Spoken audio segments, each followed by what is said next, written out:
Bonjour, Lucie Pomainville, directrice du département végétal aux Meuneries Mondoux. Je vous amène aujourd'hui dans la région de Brownsburg vous présenter Stéphane Gay de la ferme Gay-Clair. Bonjour, je m'appelle Stéphane Gay de la ferme Gay-Clair, propriétaire de la ferme depuis 2004 en production laitière.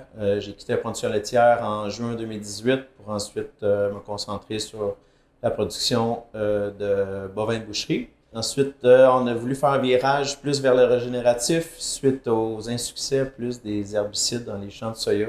On voulait travailler plus sur la biologie des sols, donc trouver des façons de faire avec les cultures de couverture.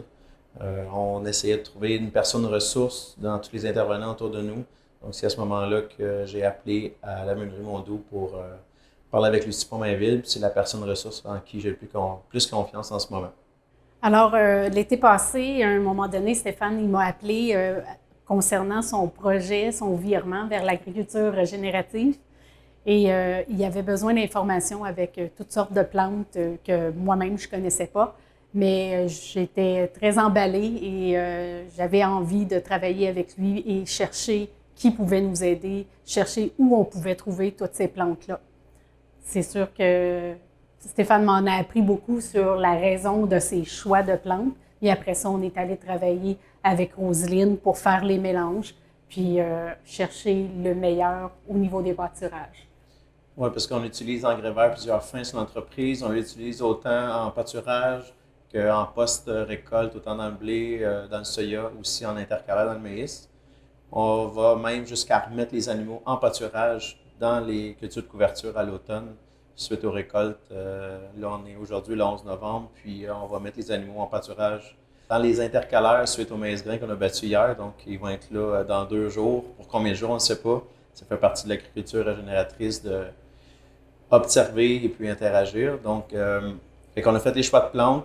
Lucie a trouvé des beaux choix, des beaux mélanges. On a fait faire des mélanges, aussi des fois des choses un peu moins disponibles. On a réussi à les trouver. Rosine a fait une super belle job. Puis on observe ce qui fonctionne à la ferme, parce que les cultures couverture, c'est ce qui est le plus important dans l'agriculture régénérative. Jamais avoir un sol qui est nu. Donc, ça marche à 100%. Il faut juste trouver les plantes qui vont fonctionner dans notre environnement, avec les degrés jour, maturité, toutes ces choses-là. Donc, c'est le principal objectif de l'entreprise, justement, de couvrir les sols le plus longtemps possible et ramener les animaux en pâturage pour avoir double avantage. Au bilan de cette première année-là, parce qu'en fait, le virage a été pris l'an passé. Dans l'hiver, on a tout travaillé ça sur la théorie. Oui. On est dans l'année 1, les animaux ont fait les rotations dans les champs. C'est quoi ta première impression? Ou c'est un succès ou beaucoup d'améliorations à faire pour 2022?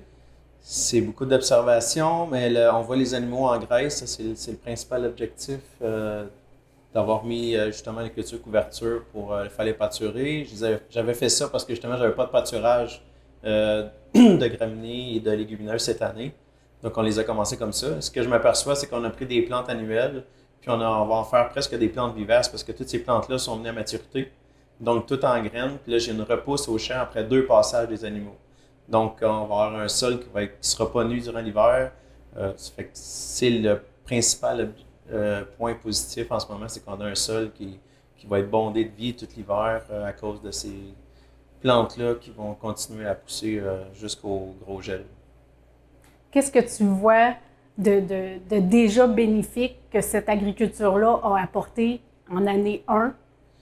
Il y a déjà des changements. Le plus gros changement, c'est le retour des oiseaux, des pollinisateurs, avec les plantes qu'on a mis, la veste comme la veste commune, c'en est une. Il y a tellement de fleurs sur la veste que les pollinisateurs étaient là en grande quantité. Beaucoup d'insectes de retour parce qu'on n'utilise plus de vermifuges et d'insecticides sur les animaux. Donc, les bouses sont plus saines. Donc, retour des insectes, retour des oiseaux. On a même engagé un ornithologue qui suit les champs. Là, on a fait deux rapports cette année. Donc, on veut faire 2 rapports par année pour voir l'évolution de la quantité d'animaux, des animaux qui sont en voie de disparition. On veut qu'ils reviennent à la ferme. Ça, c'est le plus gros impact en ce moment. Pour le mot de la fin, est-ce que tu es capable de nous expliquer qu'est-ce qui t'a amené vers l'agriculture régénérative? Qu'est-ce qui t'a amené dans ce virage-là ou qu'est-ce qui t'a inspiré? Beaucoup de lectures. pour s'apercevoir que le succès pour amener la biologie dans le sol, c'est vraiment stopper le travail du sol, donc les semi-no-till, amener les plantes de couverture. Pourquoi moins vers le bio à cause du travail des sols, justement, pour détruire les mauvaises herbes avec le sarclage, ces choses-là. Donc, c'est la façon que j'ai utilisée. C'est l'agriculture vers laquelle je vais aller, justement, pour augmenter la biologie dans le sol, rapporter beaucoup de matière organique dans le sol. La matière organique qui sert beaucoup comme tampon pour la pluie, ça aide beaucoup au rendement. Puis, on sait avec les années que la matière organique diminue de plus en plus avec l'érosion éolienne, c'est la pire.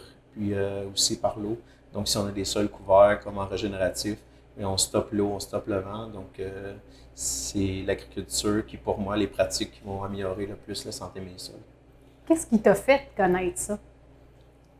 En suivant des groupes Facebook, j'en suis plusieurs. Surtout le livre sur l'agriculture régénérative de Gabe Brown.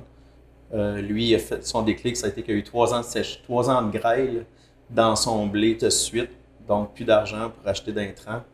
Il est obligé de ressemer la semence qu'il y avait dans ses silos pour continuer à faire de l'agriculture, pour s'apercevoir qu'il y avait plus de vie dans le sol, justement en enterrant ces 3 années de blé qui étaient perdues. Donc, ça a été son déclic. Moi, ça a été mon déclic de lire son livre. Puis après ça, mais quand tu commences à lire un livre comme ça, mais là, tu cherches tous les autres livres qu'on peut lire. On a un projet de forêt nourricière à la ferme, sur but. Puis ça fait partie aussi de l'entreprise, de se diversifier, puis de le faire autrement. Merci beaucoup. Merci pour le nouveau défi, l'apprentissage de tout ça que je fais en même temps que toi. Puis bonne chance pour la suite. Merci.